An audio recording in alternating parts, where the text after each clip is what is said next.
Worth the wait for sure. Was it? You Was it? steamrolled right into that. Yes. I think so. I really I enjoyed that you still did not curse in the beginning. Yep. We'll see when that changes. Probably like 10 seconds from now. For all agreed. But you gotta appease the many sponsors that we have. So buy Tide. Tide also, please sponsor us, because it'd be great if we'll sell Tide. We don't care. Is Tide a thing still? I don't even know. Frank, tell people a little bit about who you are, what you do, what makes you tick, Frank?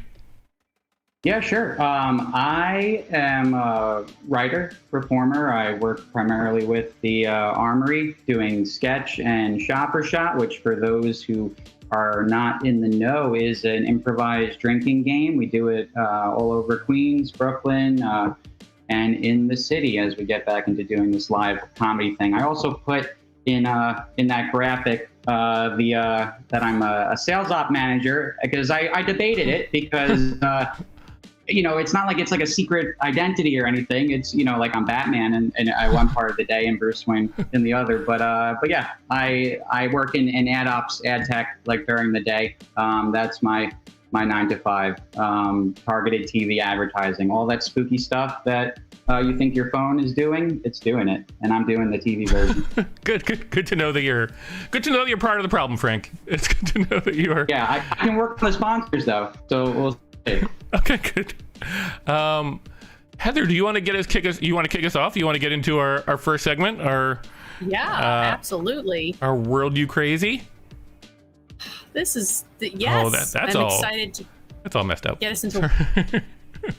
Sorry. How dare you? I can't work under these conditions, Dustin. Yeah, I didn't. I'm done. I didn't preview that graphic, and now I know that it doesn't work. So we are going to kick off World You Crazy with a story that you may have seen circulating, because I've seen it in a couple different outlets since the past 2 days. But buckle up, because a missing pet tortoise was found in an attic 30 years later, and it was still alive. And not only was it still alive, it's okay. So this story, I don't know where this story is located. However, this child, no longer a child, but the story talks about how this child in a family remembers that her mother always used to have these sad stories about how she had this pet tortoise who she loved so much. Pet tortoise's name was Manuela. And in 1982, Manuela went missing. And this girl's mother loved this tortoise so much that, like, she still talks about her, obviously, years later.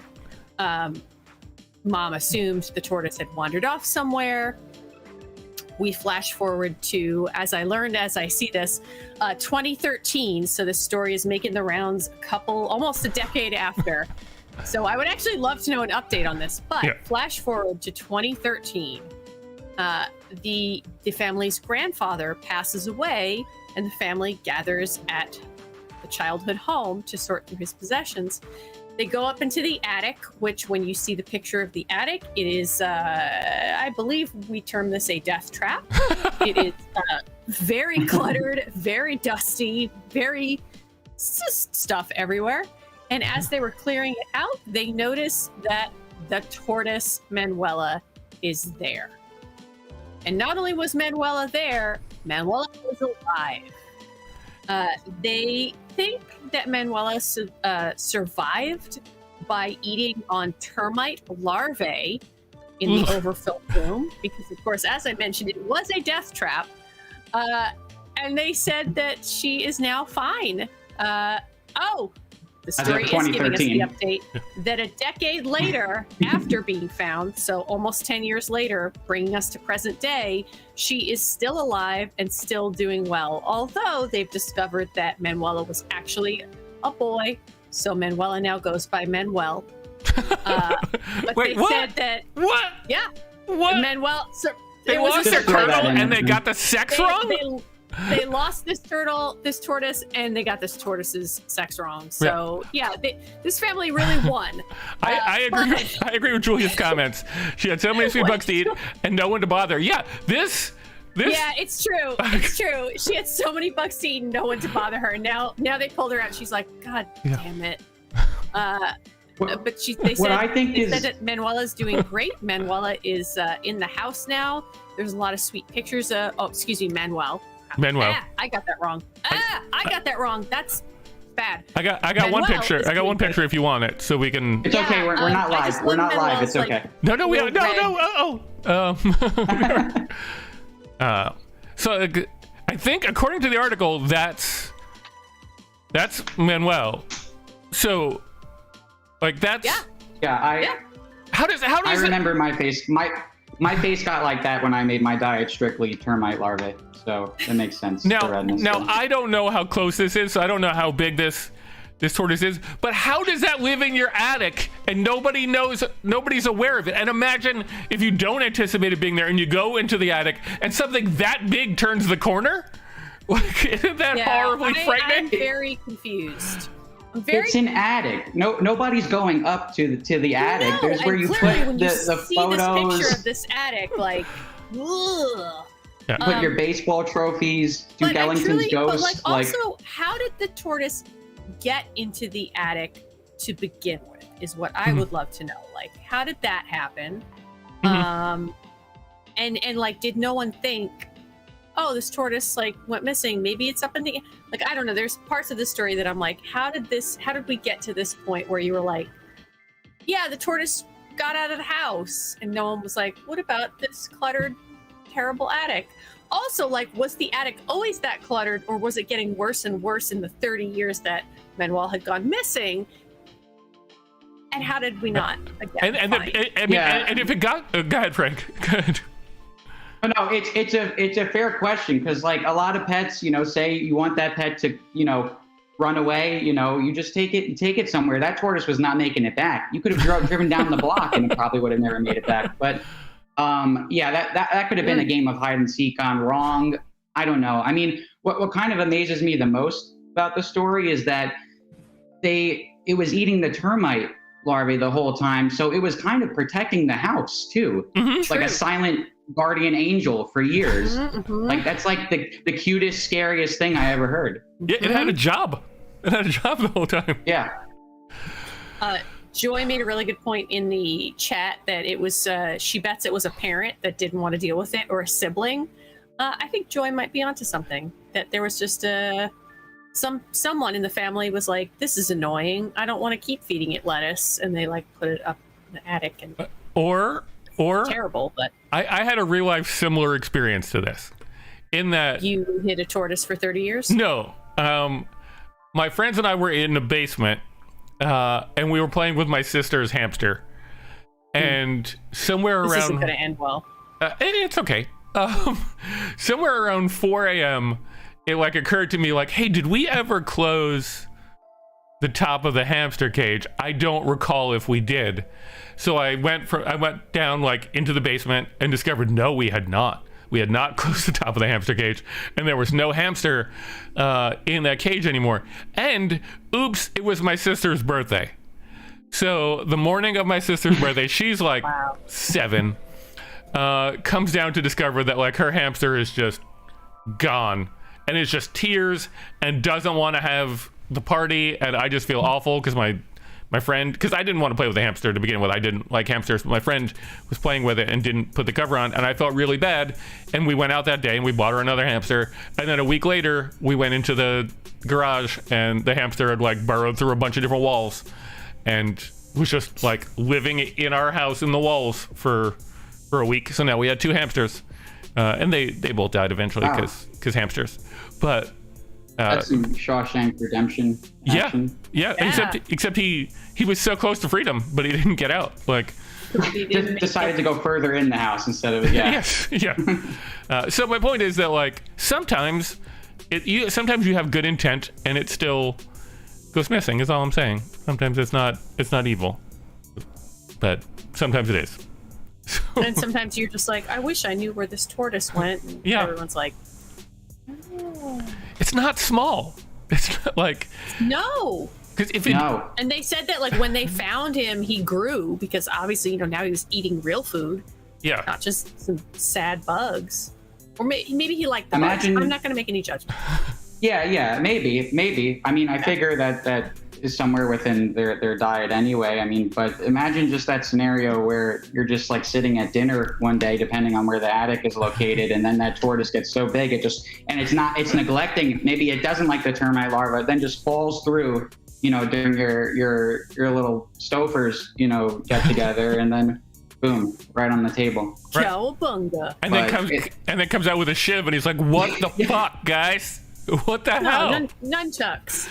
I've been banging on the ceiling forever, and nothing.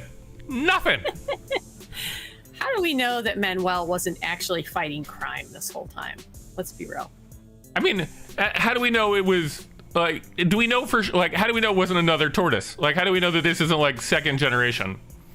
Like, I mean, there's no tortoise skeleton. I don't know. True. I mean, you lost a tortoise. You could lose a tortoise skeleton, but they live a long time. True. Don't they have like really long lifespans? Yeah.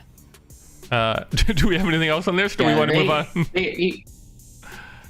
He probably still had half of his life ahead of him. Yeah. And they can't really prove that he was in the attic the whole time, right? Honestly, it's very possible. This is the thing, Frank, that I actually wonder is like, was this tortoise actually like going out, going on adventures, and just like coming back into the attic? Maybe. Who knows? Right. Like the family's assuming it just stayed in the box and ate bugs, but maybe the tortoise was like, haha, suckers. Right. Think how pissed off the tortoise would be. It's like, wait, you think I was just hanging out here for 30 years? I got shit going on. I got friends. I got things to do. And then all of a sudden, like, friends. Yeah, they just think you've just been lazily hanging out in the ceiling this whole time.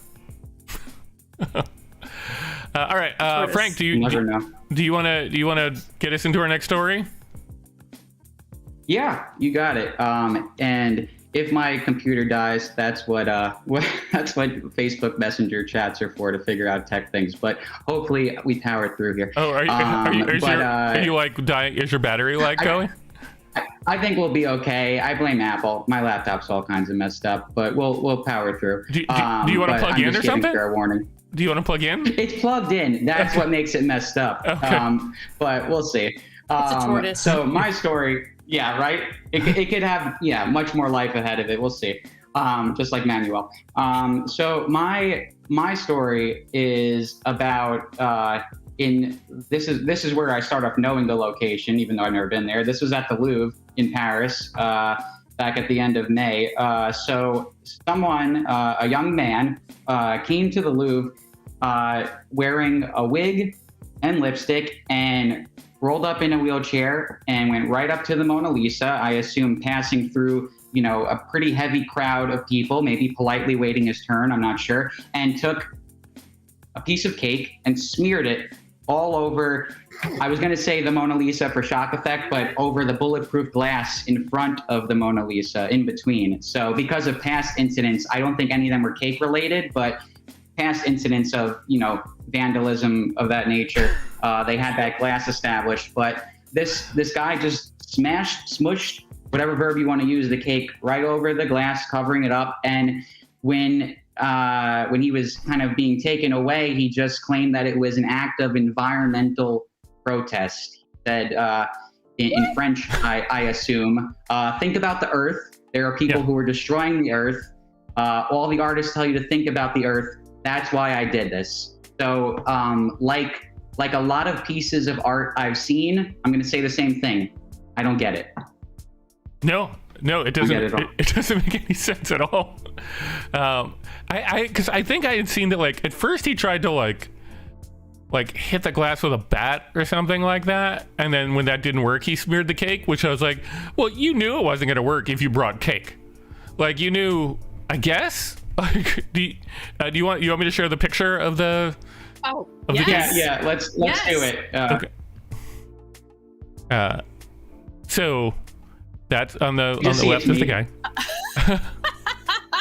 Okay, all right. This is a little more stylish than I expected. I don't know why, but I was picturing like some kind of 1980s giant wig, glasses, like that kind of old lady.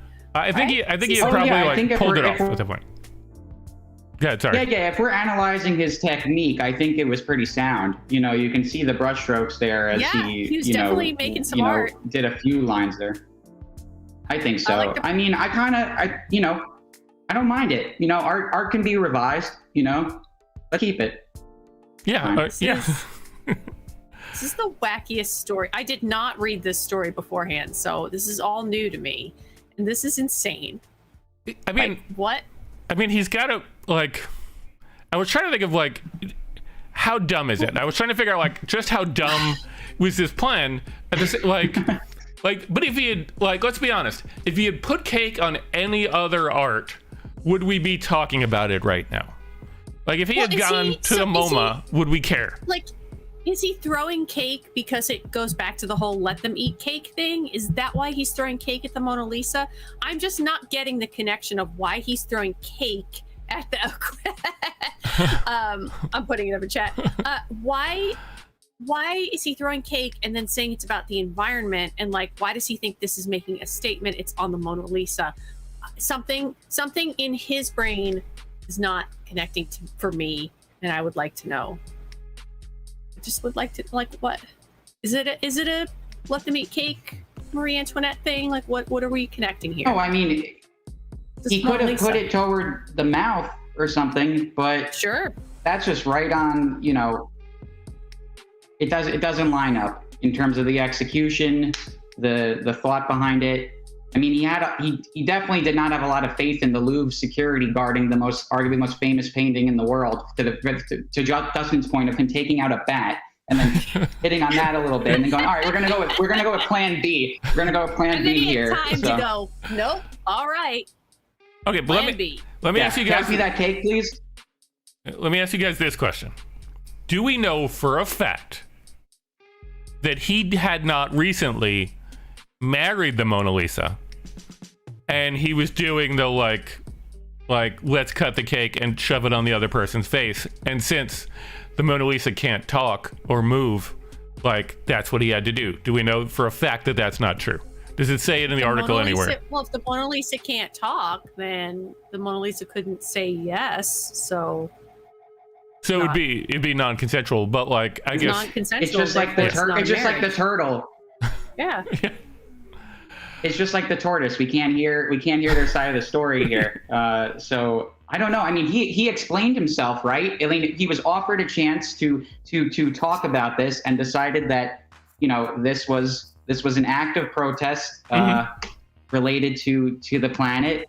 I don't know. I'm kind of stumped by this one. So I feel like, I mean, my basic, like, I have to give you an explanation right now is that, you know, I feel like a lot of acts of protest, it doesn't necessarily matter what the act is, just that you're doing something that's getting noticed, right? So, you know, like when people do like crazy things at a sports game or something, you know, or you're walking through naked, you ask the naked person after and they're like, yeah, you know, it was about like, you know, the wildfires or the whales or something, you know. It's like, I don't know why I'm thinking of these two things, but you know, it's just something completely unrelated to what the act is. I don't know.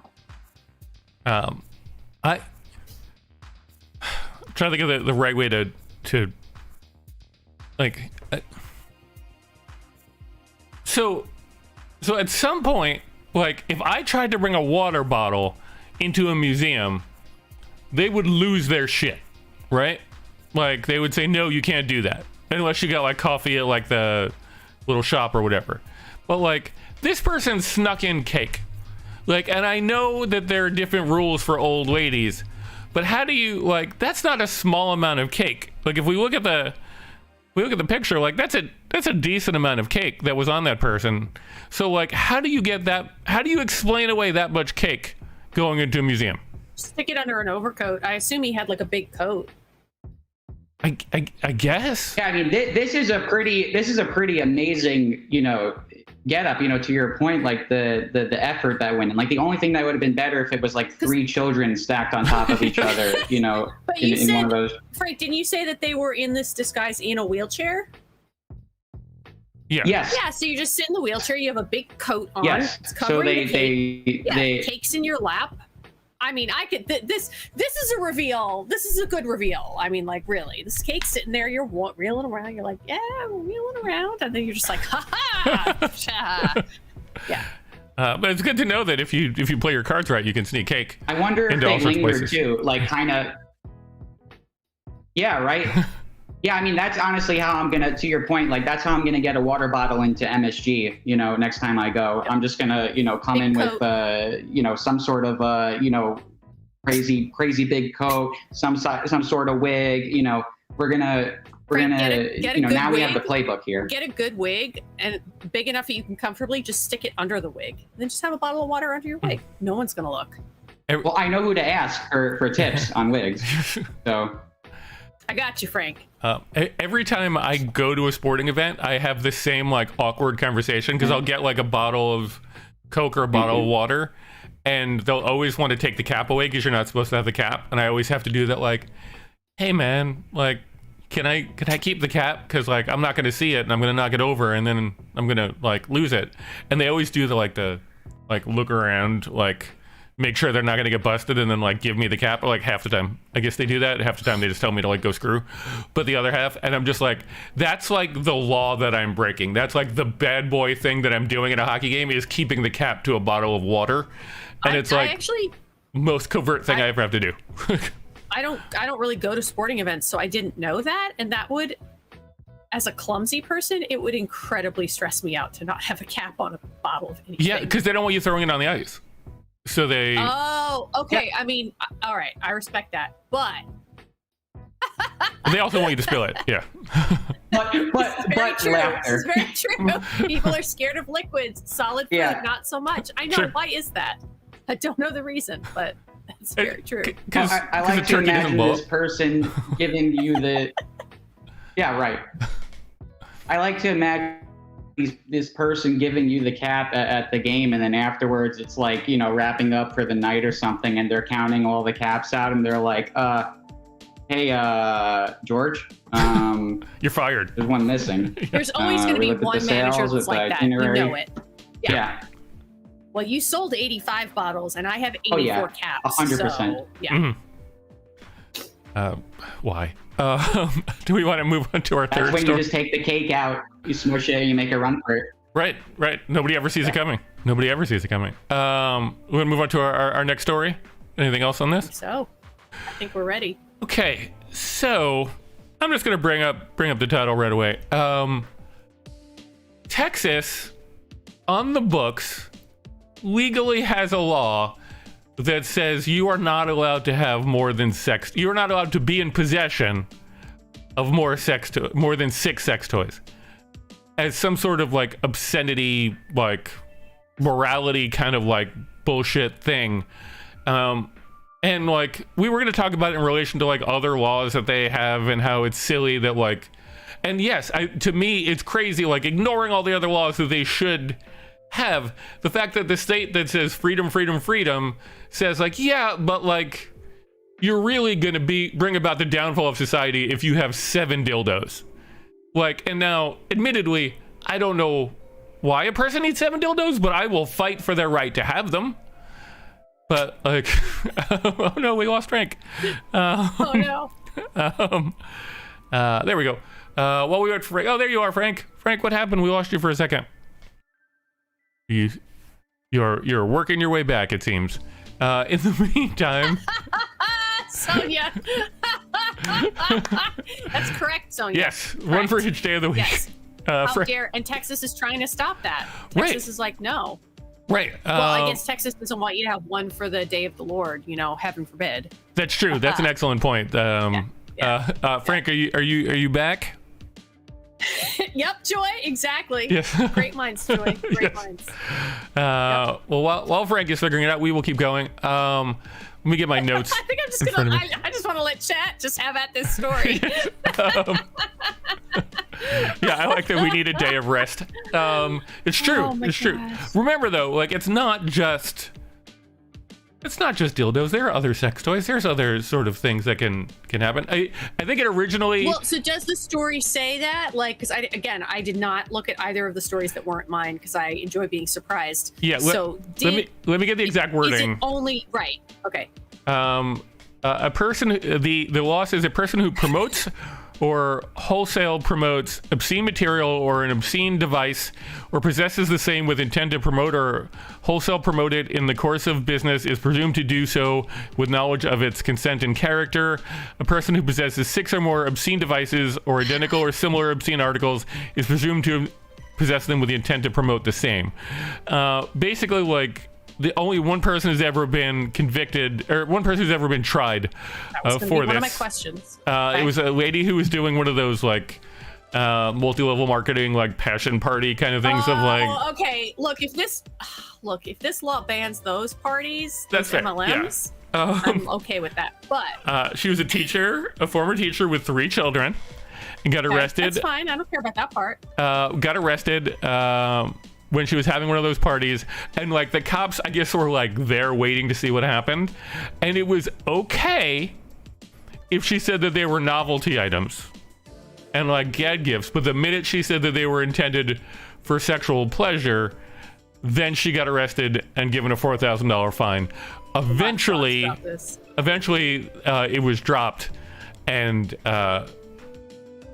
basically, at some point, they declared like the law somewhat like unconstitutional, but they have not repealed it. They've just said it is not a thing that we're willing to accept in Texas. So you're saying like, well, who defended this law?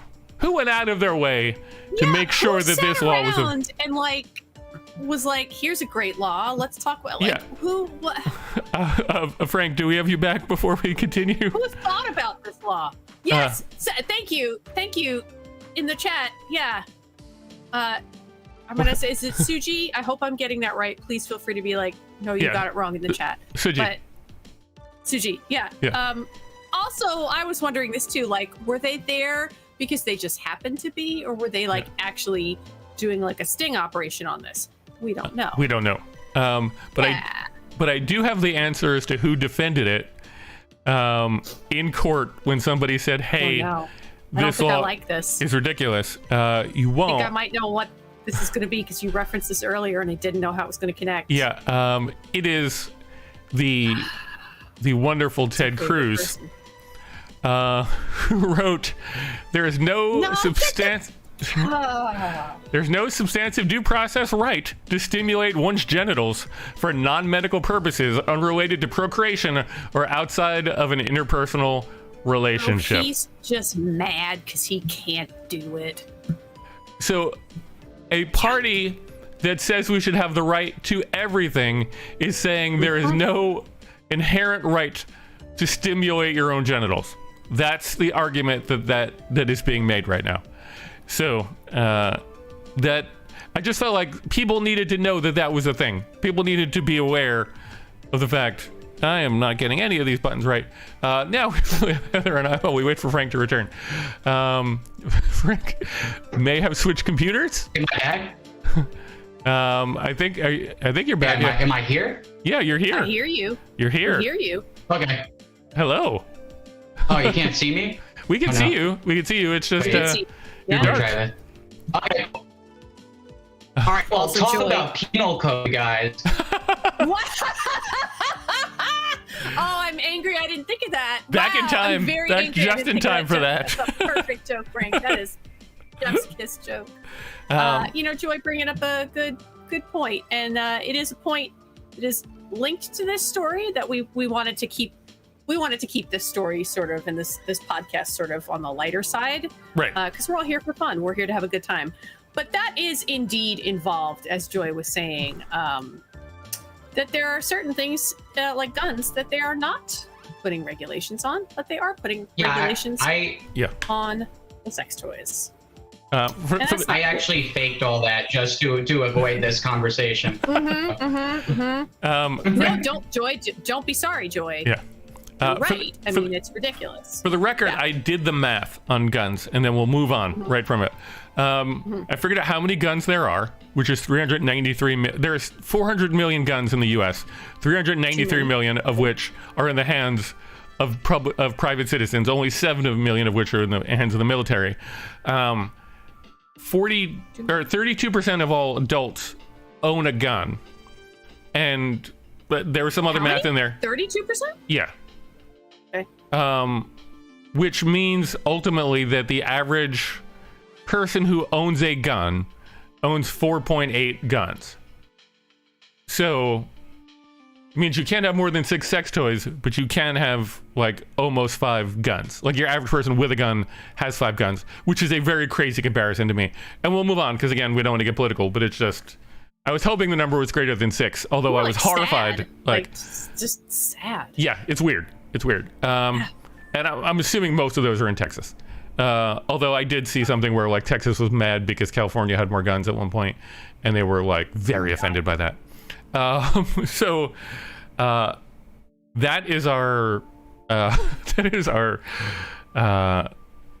World You Crazy for this week, which means that we're going to move on to our second category, which is what day is it? Heather, do you want to introduce what day?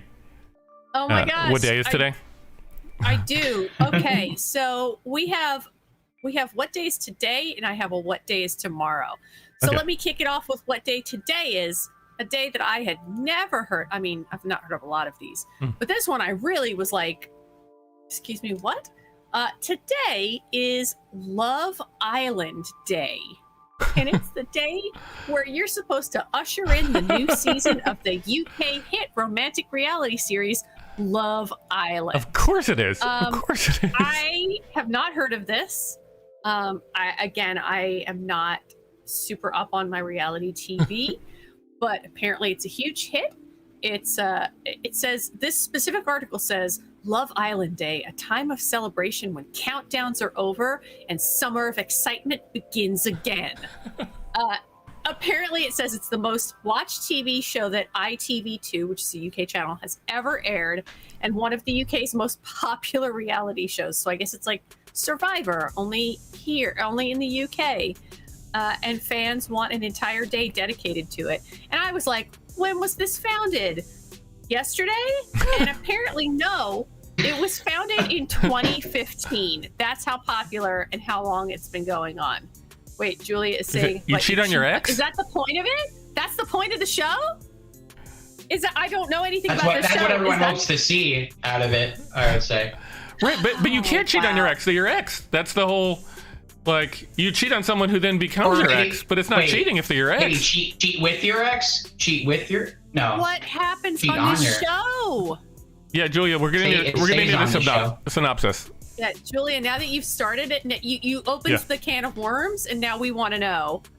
We want to know what it is. So, right. I heard of this show, but my experience with it, I think, was just watching Euphoria, and I feel like there's an episode where the main character was Rue, like she it's a whole episode about how she doesn't go to the bathroom for the entire episode, and she watches Love Island. I think it's Love Island, like in her bed for the entire episode. So that's my experience with Love Island. So it must be a pretty addicting show if you refuse to go to the bathroom at all, because it is that. Julia is telling us it's couples go to an island and they sleep with each other. She says it's a hookup show. It's a hookup show. But I do want to... we have a really good comment here. I want to actually push back on that. On whether or not there are more personal pleasure devices and all that. I mean, there probably are more than there are in guns. But I think with any of those shows, they probably keep all those things like off of the island so that everybody is very randy and has nowhere else to put it except on other people's genitals. So nice use of randy. Thank you. I know, right? Right, like because in the same way that like on like the real world, they don't want them to have a TV because they're just like, well, we want them to talk, we want them to argue. I'm assuming that they're like, we don't want them to have sex toys because we want them to do it because it's called Love Island, right? What does the railroad have to do with this? What's happening? What did I say? The railroad? Oh, wait, that might be a euphemism. Did you say the railroad? Yeah, no. Frank, that's what I'm thinking. I'm like, what is I said the real world. The real world. Oh. The real world. I heard the railroad, and I was like, what are you talking about? No, on the real world, and like those shows, they don't give them TV because they want them to interact with each other. They don't want them to just sit there and catch up on like Stranger Things. Well, now I'm sticking with it being railroad, Yes. And I think that's a great... you know what? Someone's going to make that a TV show, and if they haven't already, they're behind. Yeah, that's a good point. I thought every day would be Love Island Day because I feel like they crank out those shows like a mile. It's every like there probably is no season for Love Island. It's just every few months they probably have another one. So right, I bet if we scroll through that calendar, if we scroll through that calendar, we're gonna find another Love Island Day in there. It's like to usher in the spin-off season of Love Island, the railroad. What about the second part of the day? Let's move on to the second day, which is tomorrow, and it's National VCR Day. It is a day to celebrate a VCR, the thing that existed before DVDs and before streaming, because now DVDs are old too. Guys, plug in your VCR if you still have one. History of the VCR day, 1970, the VCR was launched for home use, apparently. I didn't know it was that old. I actually thought it was only from the 80s. I'm wrong. It became more popular, obviously in the 80s. We all remember. I mean, yeah, us old people do. We all remember. We all remember this. It's like, no, we don't all remember this. No. Some of us remember having those VCR cassettes, having those tapes. You had to tape things on the TV. Blockbuster. Yeah. Blockbuster, you went to rent the tapes. You taped your favorite TV shows. Here's one thing I will point out about VCRs is in 2003, I got... I think it was maybe 2004. I got my apartment broken into, and they like stole like almost everything that I own, like any electronic thing, except like in the cabinet of all my electronics, which is the VCR just still sitting there. And I asked the cops like, why? Like, oh, they don't steal those. They have virtually no value in resale. So like, it's not worth the like $1 to carry it downstairs. And I was like, oh, okay, so that's dead then. That format is. I mean, I wasn't surprised that it was dead, but it's dead. Not even from an antique perspective. It's just like, nope, like we can find these everywhere, but nobody not wants old them. enough yet to be like it's probably going to be another like couple of decades before we start seeing people be like, I want to collect a VCR. Yeah, just like good. No, just keep your hopes up. Like, leave that VCR out, and then the next break in, like, I promise you they'll take it. Like in like 5 years from now, and then It buy comes a back around. VCR, Yeah. and then just have it sit in the front seat and leave the car for like 3 days and see what happens. Yeah. Well, I think the thing people don't realize, like, and this is true about like tapes also, like, you know, like cassette tapes, is let's say it does come back in like 10 years, all of those things will get oxidized. So they'll lose like anything that is on them to begin with. So you'd have to like start making new VHS tapes. And like, I think there's a world where they could make VCRs, but I think like the thought of them like making new VHS tapes of things just is like not a thing that's going to happen. Because at least with like records, the music sounds better. Like VCRs, they don't. Go ahead, Frank. Sorry. Right, and that's why that's still like a market there. You know, that kind of collecting. But yeah, I think they probably forgot how to make them at this point, right? Yeah. Like they if they were challenged with it, they wouldn't be able to do it. I don't know why I thought of like, you ever hear that story about when they made like the ET video game and they like, it was such a failure that they just like took all the unsold copies, and they just buried them in the desert, Story like in a hole. my mind. I owned it. Yeah, I had one of them. I played the ET game. What happened to it, Dustin? Did it get buried in the desert? It did not get buried in the desert. I think my grandmother threw it out at some point. Okay. Wow. Yeah, because it was before the internet, so like there was a point in the game that I'm told that you could get past, but I never did. So I just played the game a bunch of times and then like would die in the exact same spot, and I was just like, well, fuck this game. Like this is like your grandmother was like, well, I'm throwing this out. Yeah. Why wouldn't she? I mean, obviously her judgment on it was not wrong because Right. the rest of them just got buried in the desert. But I'd have so much money now. I'd have upwards of $15 if I had kept it. Would. Absolutely. I hope there's a Twitch somewhere of someone explaining that part where you got stuck now, or some kind of YouTube Let's Play I'm sure where someone's there just is. walking through that. Yeah. I'm sure you could probably like download it for your phone now too. Like, it's, Oh yeah, right.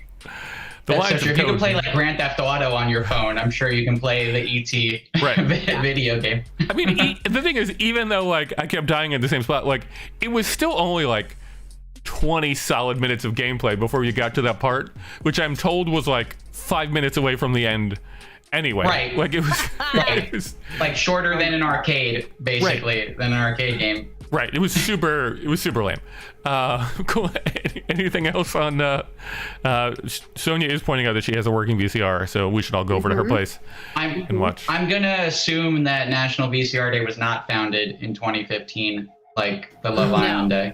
No. It was founded a very long time ago.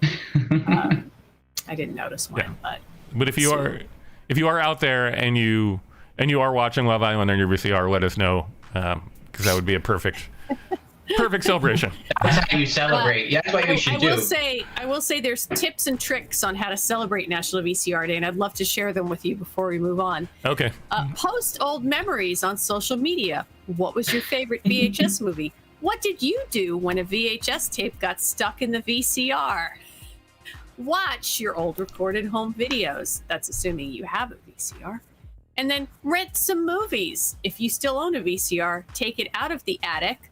And it doesn't say here next to the turtle, but I'm going to say it. Have a VHS movie marathon. Wait, rent some movies from where?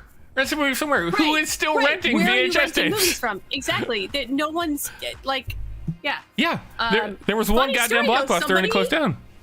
Somebody brought a VHS tape to my job today to give to somebody, and they brought it in. They were like, "Oh, this is for so and so," and I was like, "Oh my god, look, it's a tape." That sounds super shady. Like, what was that? Were they wearing sunglasses and like a trench coat? Right. They weren't, but that's a really good question, Frank. Like, it's a very fair Yeah, point. there were definitely drugs in that VHS tape. You know that there were definitely drugs in that VHS tape. You know, I didn't open it. I should have opened the little tape part to check it. I wonder if that's like a good way to smuggle drugs. That you just like bring a bunch of VHS tapes and like the tape is just like acid or whatever like that, and nobody ever thinks to like. I don't know. I mean, I feel like a VHS would be so conspicuous at this point. Right. Yeah. So it's like. Well, listen. They know who to pick because they gave it to this poor sucker who was just like, "Yeah, it's an old cassette. It's an old VCR. Cool. Look how nostalgic." You want to bring up Julia's comment? Oh my God, yes. Is it really? Because that's amazing. Also, why? Why is that? That'd be wonderful if it was true. I mean, this is not related to that. Well, I'm not going to go off on this because it's not related to that. Yeah. So you're suggesting it was a porn tape? Oh my God. Probably. Yeah. Maybe. I mean, that's where the mind goes. It's either sex or drugs, right? Like some combination of the two. Like this person must have some kind of incriminating information on that tape. Yeah, is my guess. We should probably move along. Okay. We've been going real slow. I guess so. Yeah.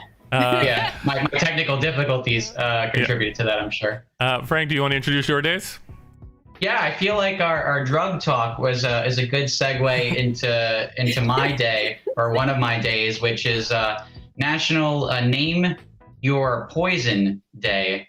So Name Your Poison is basically a celebration of all things poison. It's a breakout of our. I'm focusing on this list here, which is why we love National Name Your Poison Day. It's a breakout of our comfort zone. We step out of our comfort zones and celebrate what we want to drink and not what we should drink. So we get to enjoy the diversity of drinks as we can pick any poison of our choice in celebration. So unless you're really hardcore, I take this to mean not drinking, literal poison here, but mostly beverages of the alcoholic nature. So that's kind of what's going on that day. It celebrates our ability to choose the poison or make a decision that will be the least harmful of all the available options. So I'm trying to figure out the history of this here, and I'm just too literal for this. Like I'm too literal for this day because you started saying it. I was like, what? Yeah, I mean, June 8th, do not drink poison. Do not drink real poison. I'm just like, are we supposed to be like, oh, here's the history of my favorite poison? Like, yeah, I like hemlock. That's what I go with. Right. Yeah. I like to go old school. Yeah. Imagine a school presentation of this, like a show and tell, when all the kids are coming in and just describing their favorite. In the old days, this would have happened. Oh, look at this joy! Love it. I love it. Yeah, it's true. Definitely, yeah. Yeah, right. It's not even pick your poison day, which is the more common expression. It's name your poison. Which I guess is something a bartender with an eye patch would say to you at one point, like in. Right.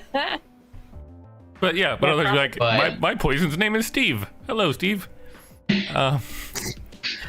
Steve is the slowest acting poison. No, it's actually thallium is the slowest acting poison. It is odorless, colorless, and tasteless, and is called the poisoner's poison.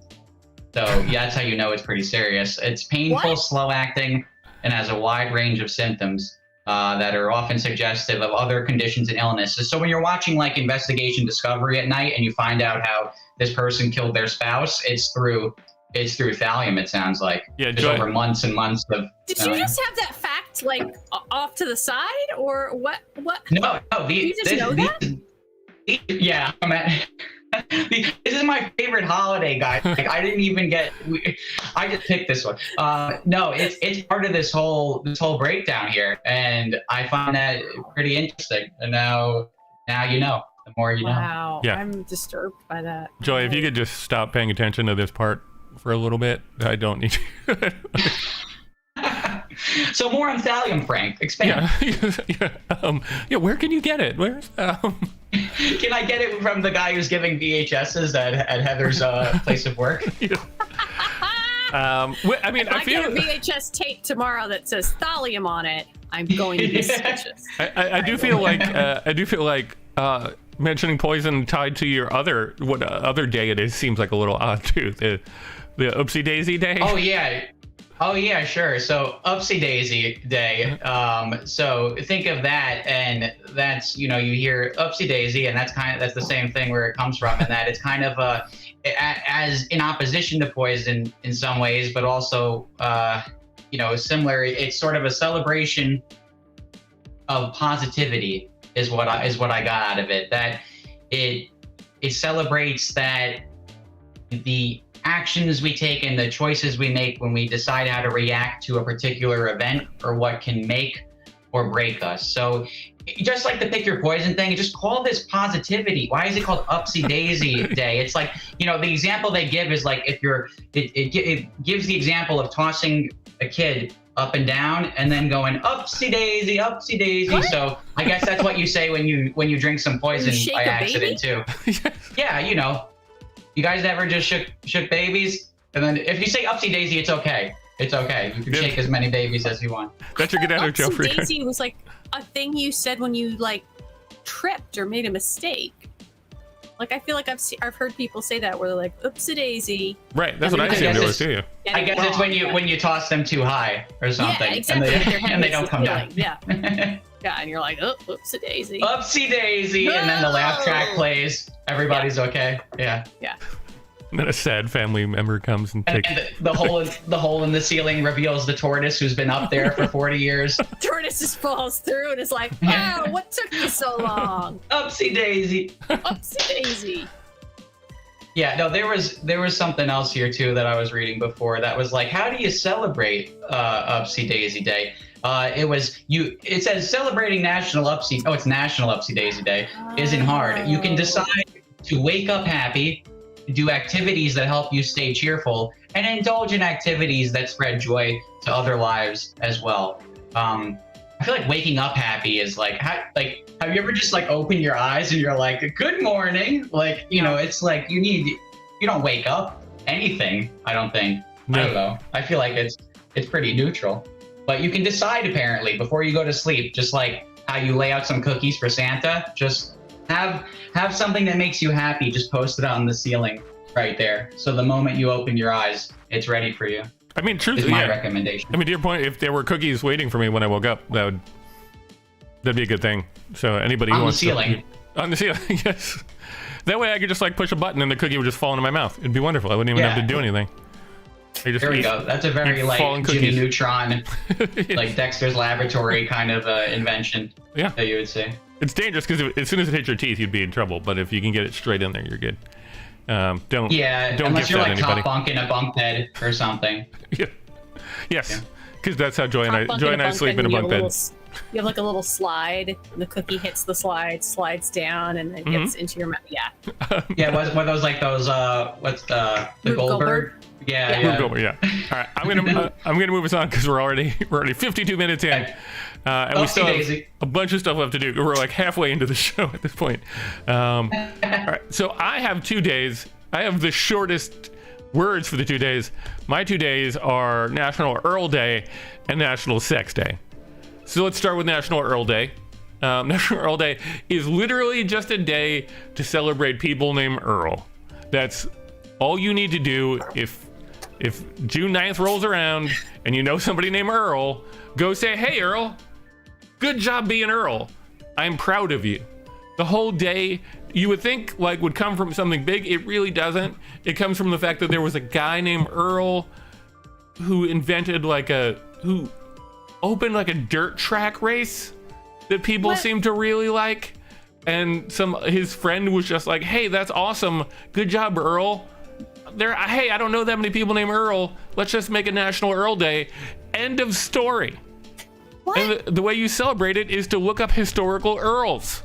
That's and the thing was I thought that's where this was going. I thought that it was supposed to celebrate Earls, historical Earls. Yeah. Not that it was like the title, right? Dirt bike riding dudes named Earl. Yeah. Yeah. You were thinking the title, right? Yeah, absolutely. I was like, National Earl Day. Right. He invented the Eldra Speedway, Earl Baffles or Bales or something like that. And they said, look up famous Earls. So they looked up famous Earls. There's Earl Scruggs, who developed who was good at the electric banjo. There was Earl Monroe, who is a basketball player. Earl Warren, who headed the investigation into JFK. So that's a famous guy named Earl. That's it. Yeah, pretty much. And Earl Hines, who was the jazz piano guy. And like, those are the famous Earls. And I was like, the only Earl I know is my name is Earl, and he's not real. But like, or, I mean, that's sandwich. yeah. There we go. Yeah. I mean, that would have been my thought on how to celebrate. You know, just watch My Name is Earl, listen to Earl Sweatshirt, drink some Earl Grey tea, like just get yes, hot, exactly. Yeah. I like the in the South that just translates into National Oil Day. Oil Day. Yes. Yeah.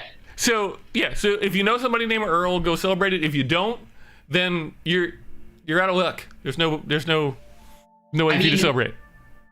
Imagine, like, you know, you did something that was significant enough to get your first name in there, not your whole name. It's Right. not like it's like National Martin Luther King Jr. Day. It's just Earl Day. It's like we're cool, so we figure there are some other cool Earls in the mix. So let's just make this an Earl Day. We're Let's not going to do tell that. you which ones. You look it up. We've already done enough. Just figure out which Whatever ones. it means to you. Whatever Yeah. Earl means to you. Yeah. So the other day is Sex Day. The way you celebrate National Sex Day is having sex, apparently. It took me a while into researching this to realize the date the National Sex Day falls on, because I was like, why June 9th? And then I was like, oh, because it's 69.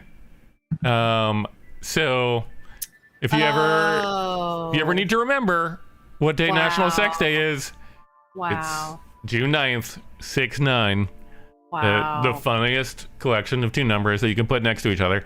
And like, I went through like, how are you supposed to celebrate it? And they're like, have sex.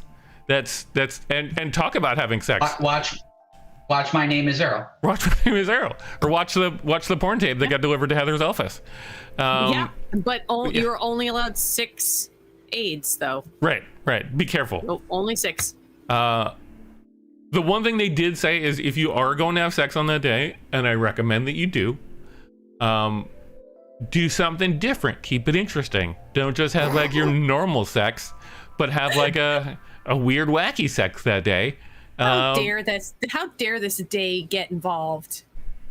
Mind your business day. Are you opposed to are you opposed to like the? No, I just think that's funny that it's like, mix it up.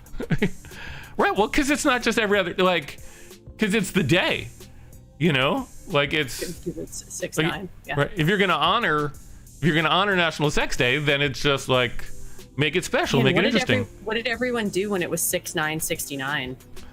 I mean, We at missed that it. time they We probably did missed like it. a lot of sex. I imagine there was it's a true. lot of sex happening at that time.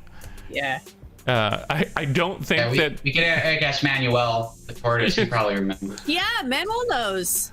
That's true. I assume when it comes back around again, it'll be hard to participate in, because I feel like the age that we'll all be It will when it's come around 69 again, I'll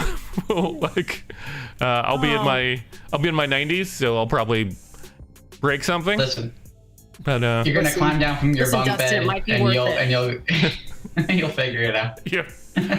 And then Manuel lowers down and is like, well, about time.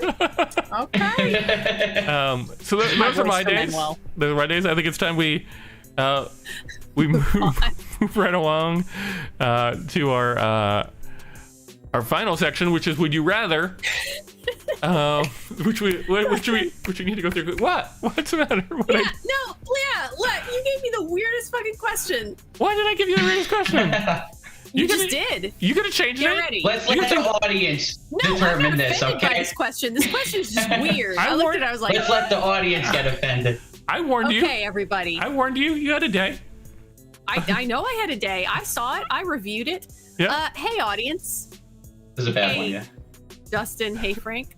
Would you rather have a cat with a human face or a dog with human hands for paws? Think about that. And I'm going to go to you, Frank, because I always go to the guest first. So, I I'd say I'm more of a dog person. Love dogs, love cats. Never had a pet for various reasons. Allergies is a big one, but I think I have to go with cat. The human face would be the more unsettling one. I would say I'd rather just give me the dog. We can high five. It's like when you say high five, it takes on a whole new meaning in that case. But I think the cat with the human face would just be something out of. I mean, both are nightmare fuel for sure. But the cat with the human face, imagine just waking up and seeing that staring at you. You're not going to wake up happy that way. But at least with the dog, you get a second being like, oh, things are pretty regular. And then, seeing that dog grab its food or unlock the door in the morning, just set you up. I'm going with give me the dog in that case. Right, and you've got Joy agreeing with you on that. Dustin, what do you think? I went back and forth on this one a lot. It's terrible. It is. Yeah, no, there's no winner here. I will agree with you on that. But I think I went with a cat with a human face because there's something like, I don't know, there's something way more uncomfortable about the idea of because dogs will climb up on you and stuff like that. And I just don't like them being able to grab me like a person would. I'm not going to interact with the cat's face, but I am probably going to interact with the dog's paws. So I would just have to touch the part that's gross more often. So I feel like the cat part, and maybe I could get the cat a little ski mask or something like that, so that I wouldn't know. It's been done. Google it. Yeah. So then you just you're basically hiding it. The only thing that you'd be aware of is that it had creepy teeth and a nose, but otherwise you'd kind of. Just picture this every day. I mean, that is horrifying. I'm not gonna. It's not, but I still gotta go. With cat with human face. All right. Wait. So Frank is choosing he'd rather the dog with human hands. Dustin, right. You're choosing. I'm choosing cat with human face. You're choosing a cat with a human face. Okay. Yeah. Julia's with me. Julia, I think. Oh no, maybe she's not with me. I can't tell. Julia might not. I think Julia might be with. Julia, clarify. Oh no, she's saying I think the dog is less disturbing, so she's against me. Yeah. So I'm gonna go with. I will also pick that I would rather a cat with a human face for a couple reasons. One, I've seen pictures of cats that have faces that are almost human-like, and it's much less disturbing than you think. Because even if you think about the Cats movie, which is terrible and they look terrifying, at the same time, it's fine, whatever. It's still a cat. It's still fuzzy and whatever. Excuse me, my allergies. I said this before we came to the show. I was my allergies decided this was the time to act up right before the show. So, excuse me. So I don't want a cat to have a human face because there's something inherently much cuter about them having, a cat face. But my other thought is that I'm assuming that the dog is still going to have the intelligence of a dog. Right. Which means I don't think it should have human hands, because what if it makes a bad judgment call? And Frank kind of said this, it unlocks a door and it gets itself into trouble. Or it doesn't realize its own strength because it's a dog, and then it's just it's trying to hit you because it's it means it loves you, but it smacks you in the face. Right, but it would take a dunk on Keyboard Cat for sure. I just feel there's a lot of danger that could potentially happen with a dog having human hands, and I'm not ready for that world. You're so nice. You're thinking of safety reasons. Well, but it's true. I was just I just think that this could go wrong. Also, Julia, you're correct. Yeah. Judi Dench curled up in your lap, and that was rather disturbing. But think about this for a moment, though. Again, I'm still going with cat with a human face. But think about if you go dog with human hands. The first time the dog realizes that they can grab the tennis ball and throw it themselves, Like, just think about like how happy that dog will be that like now they can fetch without the assistance of others because they can like throw it on their it's a own. whole new era. Right. Like, you could just send them outside and they would do that for like days at a time. Like, and I think get that would themselves into trouble. Yeah. probably, yeah.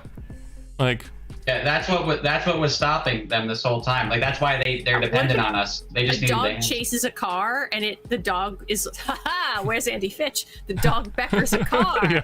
And then what happens? yeah, it gets arrested. All right, let's move on to Frank. Frank, right. All you're right, so my would you rather is would you rather talk like Yoda or breathe like Darth Vader?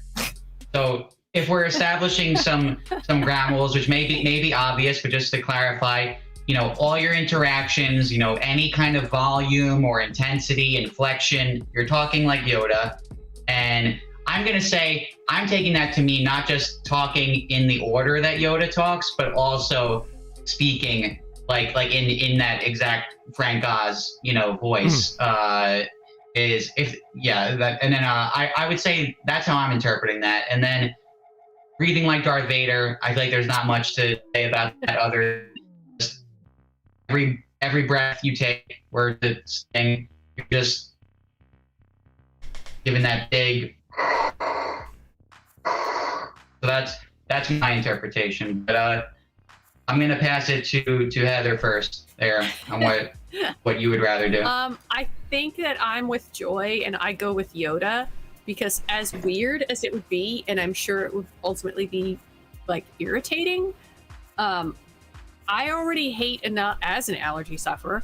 I already hate enough when I feel like I'm not breathing well, or I'm just like, and I definitely have days where I feel that and I hate it. So I would not want to sound like Darth Vader. So I already some days wake up and I'm like, my Darth Vader. Whereas I think like the Yoda thing, you could work around it. It would just be like a quirk. That people are like, oh yeah, that person that's how they talk. Yeah. Yeah, but just like that cats and dogs example, like a Zyrtec is not gonna solve this, with right. And I have Joy and Suji in the chat are with me on this, so we've got 3 for Yoda already. Okay, Dustin, what do you think? For me, it's not even like, I don't even know why we're discussing it. It's definitely Darth Vader, because like Yoda like okay, so question for you, Frank, is this a world where people know that either of those people exist?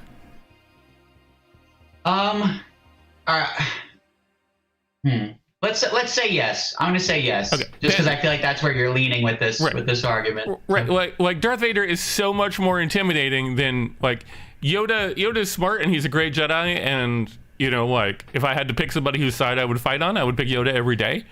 But if, as a person especially who has to work from home a lot now, knowing that I could just be on a Zoom call and have that like Darth Vader intimidating like tone to everything I do, I feel like that's such a power move compared to like talking like weird like Yoda. Like I think like Darth Vader all day every day would be. I love that that's where you went with this. That like you find it intimidating that you're going for Darth Vader being intimidating, and I'm sitting here and I'm just like, it just sounds like a person with sinus issues. Yeah, but because you gotta lean into it. You gotta like, like I usually don't like deepen my voice and talk in a more low tone. But if I was breathing like Darth Vader, I would always be in this like lower register and make people think like, hey, don't mess with me, kind of thing. So like I think I would, because the assumption also would be that your voice would probably be like a little hoarser because you already have breathing trouble. So I think like it would just be I think I would definitely lean into the intimidating thing as opposed to like the borderline Muppet kind of thing that you get from. It's just like the quirky New Yorker that lives around the corner that you're just like, okay. I'm thinking of a lot of life situations, like a job interview or something. like Hire 7 me, you years of will. administrative experience. Yeah, I have. Right, you're never gonna get that. But if you go and like, if you go into the Darth Vader voice, people are just like, yeah, I gotta hire the guy. Like, I'm afraid he's gonna come kill me. Well, so, like, I'm not interpreting it as talk like Darth Vader, if we're gonna, since we're going there, it's like, I'm just saying it says breathe like Darth Vader. So the rest is just like, I'm sounding like this. And then when I just close my mouth and I'm just hanging out, it's just, so, I don't know, that's how I'm assuming because I have to talk through the thing to begin with, that it's gonna give me that lower register all the time. And that which makes you more intimidating. I hear you. Sonia pointing out that she's bothered by mouth breathers. That makes sense, but like Sonia, it's a medical condition. Okay? For Darth Vader, it's not that he's a mouth breather. He needs it to live. And now you're shaming this poor guy for his medical condition. I think we need to talk about that. All right. Yeah, for all that technology, I feel like they gave him like a pretty weird setup there, like everything they had going on at that time. But then again, he did get completely roasted, and like completely burned. Yeah. So I'll give the Empire the benefit of the doubt there with what they did the best they could. Right. Sonia's saying he chose it. He chose the dark side. That's fair. He chose the dark side. That's fair. That's true. Just like we're choosing this. Yeah. I think I'm leaning talk like Yoda still, honestly. I feel like you could turn that into a into a strength or something. Like, you'd probably be a hit at parties. They'd be like, watch how he's spelled, and then with the Darth Vader thing, you can't really go to any shows or anything. Like, imagine sitting in the audience, like, or something. You're annoying everyone. Exactly. Talking like Yoda. Again, you're just like, listen, again, you're just a quirky New Yorker that everyone's like, that's Steve who lives around the corner. That's just how he talks. Yeah, but I don't need to make fun of it's just like that really does put a hamper on like a lot of like public activities, I'd say. Whereas the Yoda aspect, remember, it's talking like Yoda. It's not like breathing is, it's involuntary. Like with talking, it's like you can just stay quiet, and not say anything. Not that that's fun either, but. That's where I lean. Think about how hard it would be to do a show like if Darth Vader were there the whole time, because you'd always be hearing the breathing in kind of thing like that. It would be so intimidating all the time. All right. Yeah, I remember he was at the show with Mark Cuban when they saw that improv show, and we did not invite him back. All right, let's move on because we are over our time. Okay. My question is, would you rather go to Texas and have a New York City accent, or live in New York City and have a Texas accent?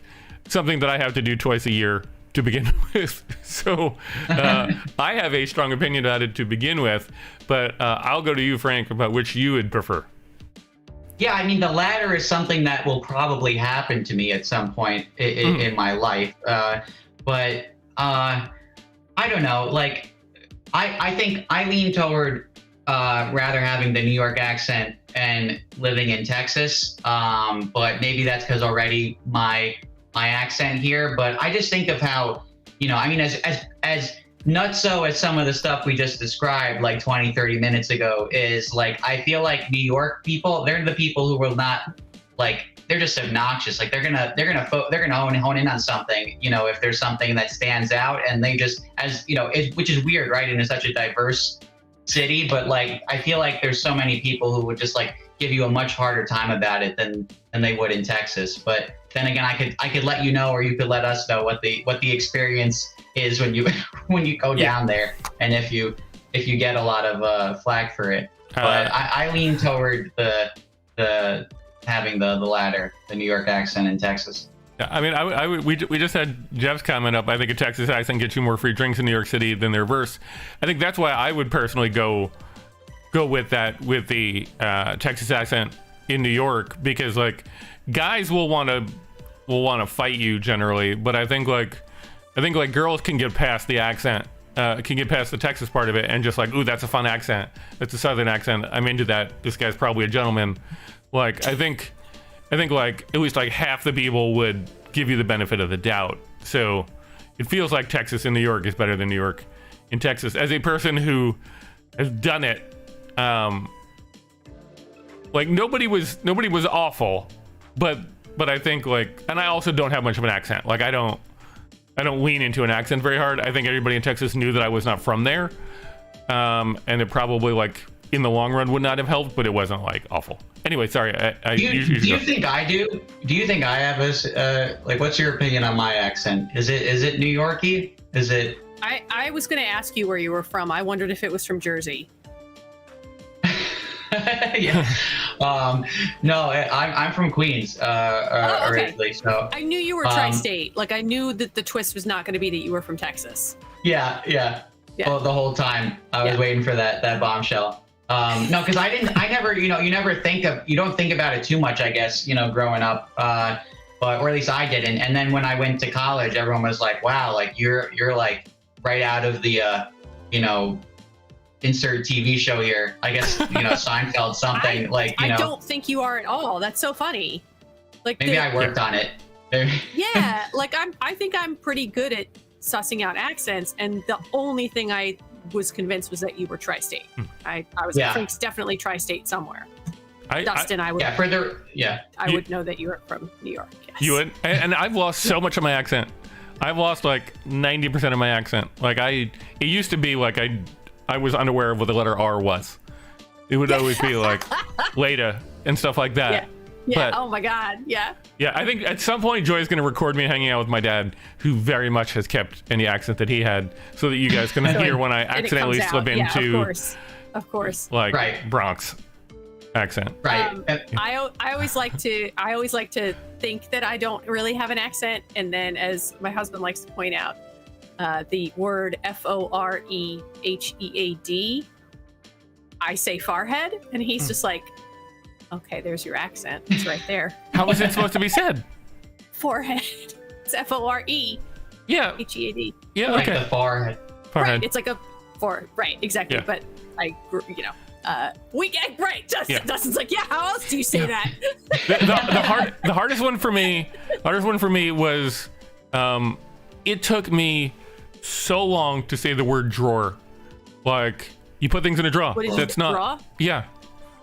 Like I knew how to spell the word, but like it's pronounced draw. Like you don't, like draw. You never put anything in a drawer. What am I, the queen? Like drawer. Like it's just draw.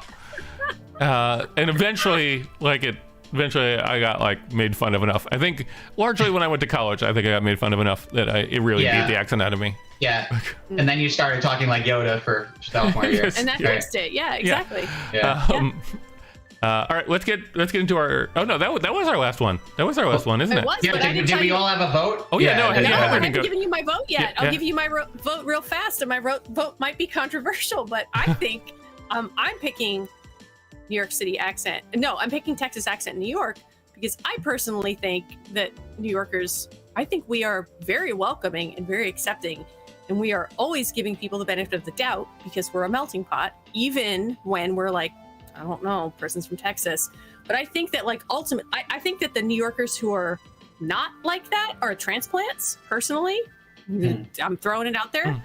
I think those of us who are like real native New Yorkers, like you have a Texas accent, prove to us you're an asshole. If you're not an asshole, we're going to be accepting of you. I would be nervous with a New York accent to go to Texas. And maybe I'd be proven wrong and Texas would be like, what? We don't care. But I feel like I would be very nervous that I'd show up and they would be like, yeah, liberal woman, and like immediately want to just be right. I think you're melt. Oh, sorry. Go ahead, Frank. No. I just love that our perspective on this, like our reasoning, are completely opposing. Like just based on different experiences we've had in New York. Like I feel like I've seen too many instances of people just making fun of somebody for something that is just like mind blowing to me. That we're even like. That this is like a joke to that, but it's, but I do agree that they're like people like in the Armory community, for example, are very welcoming, loving people. And then there's the rest. Yeah. Oh, man. And so much agreement for Heather. That's the thing that like sticks with me is one of the things I realized is like growing up in, you know, like when I was originally starting to go to school, it was in like Westchester / the Bronx, like kind of right on top of each other. And the whole melting pot concept was one of those things that they really like beat into you pretty hard. That like, that's what makes America great, that all these cultures come and you get the best parts of each culture and everything. Like, I didn't realize like that's not necessarily a thing that they teach everywhere. Like right. that, Isn't that? Yeah. you know, like that's not promoted as hard in some other places. So like, Which is why it always, Right. I get so deeply bothered when there are people in New York that seem very closed-minded is what I'm going to say. Because I'm always like, but this is supposed to be where we have like the melting pot and like Yeah. right. It's not That's New like- York to you, and I It's agree. not New York like, to me. yeah. No, that's not New York to me. Yeah. Anytime Yeah. I see like when there's like somebody like wrote an anti-Semitic thing, or they, you know, they're like Right, this, and like, they're in New York. Yeah, and I'm you're just like, what? Are you kidding me? yeah, Boggles my That's my mind. neighbor. yeah, I just don't And get they're it. not from here. They're transplants. All right, I'm not kidding. They must be. They have to be. All right, guys, I think that does it for our show this week. It was such a great show. Frank, thank you so much for being part of it. Before we go, tell other people where they can find out more about what's going on in the world of Frank Hoffman.